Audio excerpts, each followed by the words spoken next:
Hello everyone, आप सभी का स्वागत है मनीष एकेडमी यूट्यूब चैनल पर। आप सभी कैसे हैं? उम्मीद करते हैं आप सभी अच्छे होंगे। आप सभी की जो पढ़ाई है काफ़ी ज़्यादा अच्छी और बेहतरीन चल रही होगी।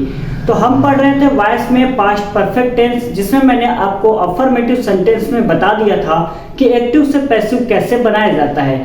आज की इस क्लास में हम नेगेटिव सेंटेंस के जो एक्टिव से पैसिव हैं उसको आज हम करने वाले हैं। यदि आपने इसके पहले जो वीडियो नहीं देखा है जिसमें पास्ट कंटिन्यूअस टेंस या प्रेजेंट कंटिन्यूअस टेंस के जो एक्टिव से पैसिव कराया गया है उसको अभी तक आपने वॉच नहीं किया है तो देख लीजिएगा। प्लेलिस्ट बना हुआ है तो आपको वहां पर सारी क्लासेस मिल जाएंगी।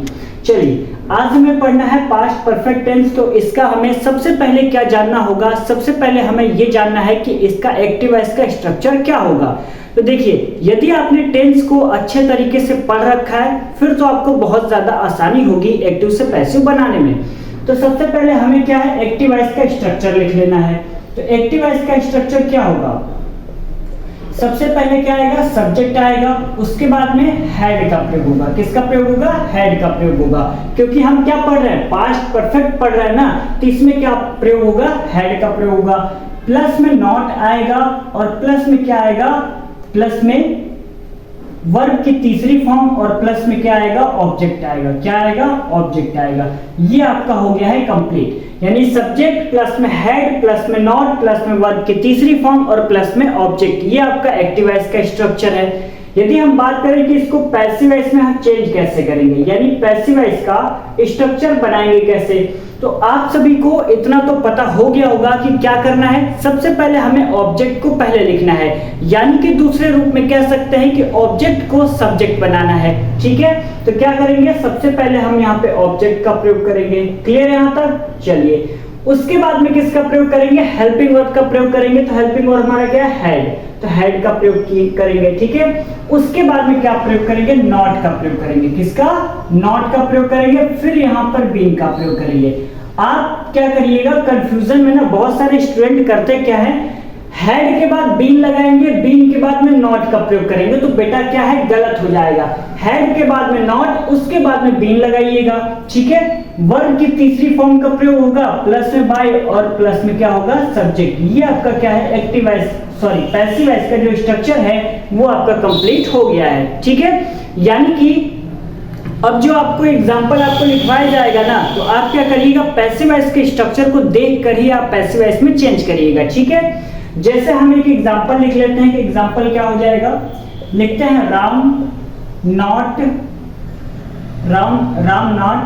Read the book. ये आपका क्या है? एग्जाम्पल लिखा हुआ है। ये आपका जो एग्जाम्पल है वो एक्टिव वॉइस में दिया गया है। इसको हमें क्या करना है? पैसिव वॉइस में चेंज करना है। तो आपके दिमाग में सबसे पहले ये बात आनी चाहिए कि सर ने बता रखा है कि सबसे पहले क्या है, ऑब्जेक्ट को सर्च करना है और उसको ही हमें सबसे पहले लिखना है। यदि ये बात समझ में नहीं आती है तो इसको ध्यान रखिएगा कि जो ऑब्जेक्ट है उसको क्या करना है, हमें सब्जेक्ट बना देना है। तो आपको यहाँ पे एग्जाम्पल दिख रहा है Ram not read the book, तो इसमें आपको ऑब्जेक्ट पता लग गया क्या है? जी सर, पता लग गया, द बुक है। तो कोई दिक्कत वाली बात है नहीं। सबसे पहले क्या प्रयोग करेंगे? द बुक का यहाँ पे लिख देंगे, क्योंकि पैसिव वॉइस के स्ट्रक्चर को आप जब देखेंगे तो आपको सबसे पहले क्या नजर आ रहा है? ऑब्जेक्ट नजर आ रहा है ना, तो ऑब्जेक्ट को पहले लिखेंगे। ऑब्जेक्ट के बाद में किसका प्रयोग करेंगे? हेड का। तो लिख लेते हैं हेड। अच्छा, हेड के बाद आपको क्या नजर आ रहा है? कुछ नजर आ रहा है आपको? नॉट का प्रयोग हुआ है, तो हम क्या करेंगे? नॉट का यूज यहाँ पर कर लेंगे, तो नॉट हो जाएगा। उसके बाद में देखते हैं, उसके बाद में क्या लिखा हुआ है? बीन। तो हम यहाँ पे क्या प्रयोग करते हैं? बीन का प्रयोग कर लेते हैं। उसके बाद में वर्ब की तीसरी फॉर्म यहाँ पे दे रखा है और आपको रीड का थर्ड फॉर्म पता होगा कि क्या होता है। क्या होता है रीड का थर्ड फॉर्म? तो रीड का थर्ड फॉर्म रीड ही होता है, तो हम यहाँ पे क्या करेंगे? रीड को लिख लेंगे, रीड हो जाएगा। उसके बाद में किसका प्रयोग करेंगे? बाय का प्रयोग करेंगे और फिर किसका प्रयोग करेंगे? सब्जेक्ट का। और सब्जेक्ट आपको पता है क्या है? राम। तो हम यहाँ पे राम को लिख देंगे, यानी कि जो पैसिव वॉइस में लिखा गया है वही मैंने क्या किया है, वही मैंने यहाँ पर नीचे लिख दिया है। यानी कि आपको कुछ भी एक्स्ट्रा जरूरत नहीं है करने की। जो आपका पैसिव वॉइस में लिखा गया है सेम उसी चीज को फॉलो करना है और आपका एग्जाम्पल जो है वो बिल्कुल क्लियर हो जाएगा। ठीक है, चलिए दूसरा एग्जाम्पल देख लेते हैं। हमने लिखा he not bought the book, he not bought the book। ये आपका क्या है, एक्टिव वॉइस में दिया गया है। क्या आप सभी पैसिव वॉइस में चेंज कर लेंगे? आई थिंक आपको आना ही चाहिए, क्योंकि आपने इतने सारे एक्टिव से पैसिव पढ़ लिए हैं, तो अब तक तो क्लियर हो गया होगा। क्या है, he not bought the book, इसमें सबसे पहले क्या लिखा जाएगा, ऑब्जेक्ट लिखा जाएगा, यही तो लिखेंगे ना। तो ऑब्जेक्ट हमें दिख रहा है क्या है, द बुक, तो हम यहाँ पे लिखेंगे द बुक, लिख दिया। उसके बाद में किसका प्रयोग करेंगे बेटा, तो यहाँ पे आपको नजर आ रहा है कि सर हैड लिखना है, तो हम यहाँ पे क्या करते हैं, हैड का प्रयोग कर लेते हैं, ठीक है। उसके बाद में किसका प्रयोग करेंगे, नॉट का प्रयोग करेंगे, तो नॉट लिख लेते हैं। उसके बाद में किसका प्रयोग करते हैं, बीन का, तो बीन प्रयोग कर लेते हैं। उसके बाद आपको नजर आ रहा होगा वर्ब की तीसरी फॉर्म, और बार बार मैं हर एक क्लास में आपको ये बता रहा हूं कि वर्ब की जो तीसरी फॉर्म है ना, वो आप याद कर लीजिए, वरना बहुत ज्यादा दिक्कत होने वाला है। जब भी आपको ट्रांसलेशन बनाने को मिल जाएगा, वहां पे आपको वर्ब की तीसरी फॉर्म नहीं पता रहेगी, सारे रूल आपने लगा लिए, और यदि वर्ब की तीसरी फॉर्म भूल गए हैं तो आपका क्या है, नंबर कट जाएगा। तो इससे अच्छा है कि आप याद कर लीजिए। और जब भी आप एक्टिव से पैसिव बनाएंगे तो हमेशा वर्ब की तीसरी फॉर्म का प्रयोग हो रहा है। जहां पर भी आपका परफेक्ट टेंस आएगा वहां तो आप बच जाएंगे, लेकिन बाकी टेंसेस में क्या करेंगे, वहां तो आप फंस जाएंगे ना। तो इससे अच्छा है बेटा कि याद कर लीजिए। आपको क्या है, वर्ब की तीसरी फॉर्म लिखना है। वर्ब की तीसरी फॉर्म आपको पता है कि क्या है, यहाँ पे लिखा हुआ है बॉट, तो हम क्या करते हैं, बॉट यहाँ पे लिख देते हैं। अच्छा, कमेंट करके ये बताइएगा यहाँ पे जो बॉट लिखा हुआ है ना, वो किसकी थर्ड फॉर्म है, यानी किसकी थर्ड फॉर्म है। जैसे मैंने अभी क्या बताया, रीड की थर्ड फॉर्म रीड होती है, तो उसी तरह ये थर्ड फॉर्म ऑलरेडी लिखा गया है, लेकिन किस चीज का है वो आपको कमेंट करके बताना है, ठीक है। तो बॉट हो गया। उसके बाद में किसका प्रयोग करेंगे, बाय का, तो हमने क्या कर दिया, बाय भी लिख दिया।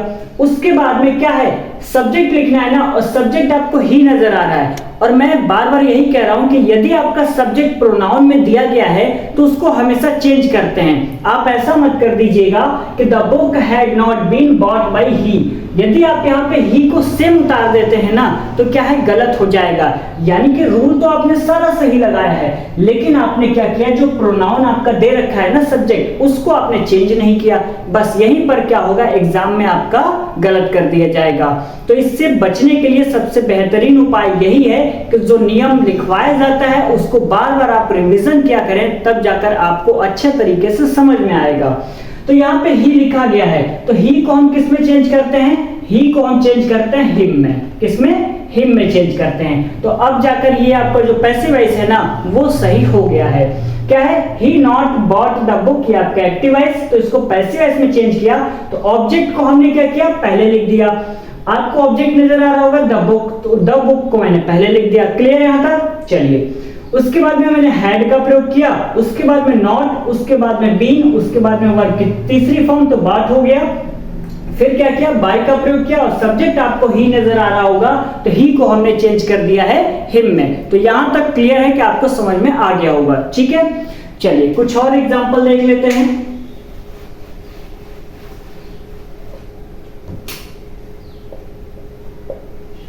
लिखते हैं यहाँ पे सी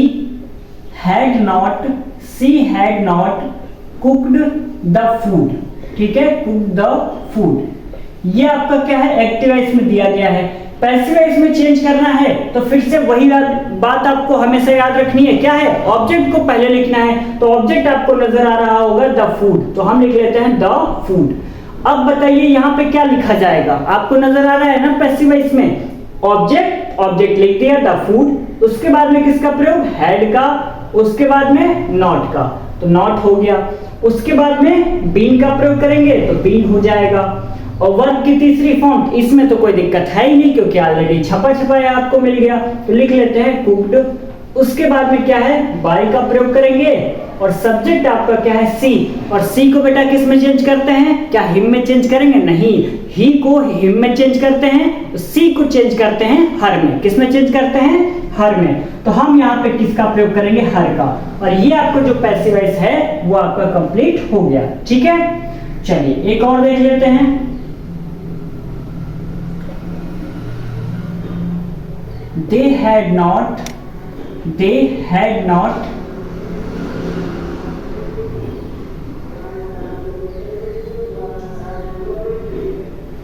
worn the cloth.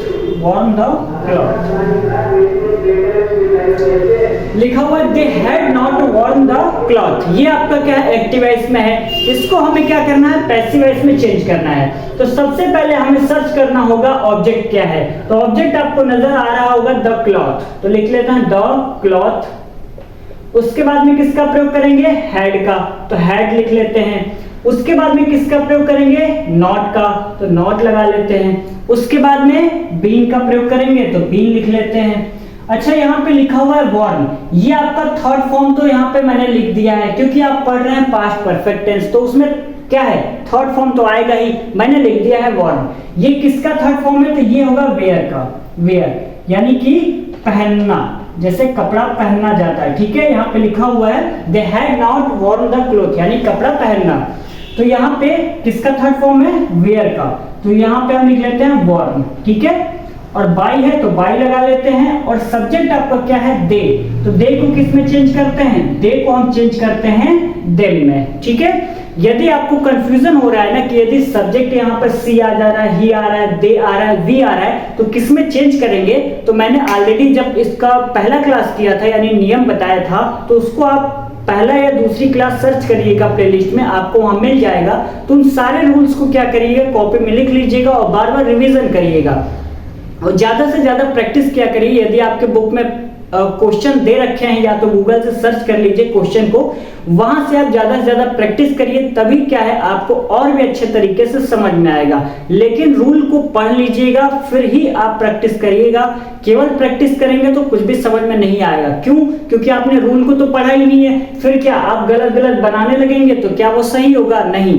तो इससे अच्छा है रूल को पहले पढ़िएगा यानी रिवीजन करिएगा, उसके बाद में जो क्वेश्चन में जो बुक में क्वेश्चन दे रखे हैं ना उसको बनाने का प्रयास करिएगा। यदि गलत निकल रहा है तो कोई बात नहीं, नियम को देखिए फिर बनाइए। ऐसे आप डेली करिएगा, कम से कम 10-10 एक दिन में 10 आप एक्टिव से पैसिव बनाइए, फिर 10 बनाइए, यानी 40 से 50 आप बना लेंगे ना हर सेंटेंस के। जैसे नेगेटिव के बता रहे हैं, अफर्मेटिव, इंट्रोगेटिव, तीनों के मिला के बता रहे हैं। जब आप ऐसा कर लेते हैं ना तो आपको अच्छे तरीके से क्या है समझ में आ जाएगा, फिर आपको रूल भी ज्यादातर देखने की आवश्यकता नहीं पड़ेगी। मैंने एक सेंटेंस लिखा और आप आसानी से उसका पैसिव वॉइस बना लेंगे, ठीक है। तो उम्मीद करते हैं आज के इस क्लास में आपको जितना भी एग्जाम्पल बताया गया है वो अच्छे तरीके से समझ में आ गया होगा।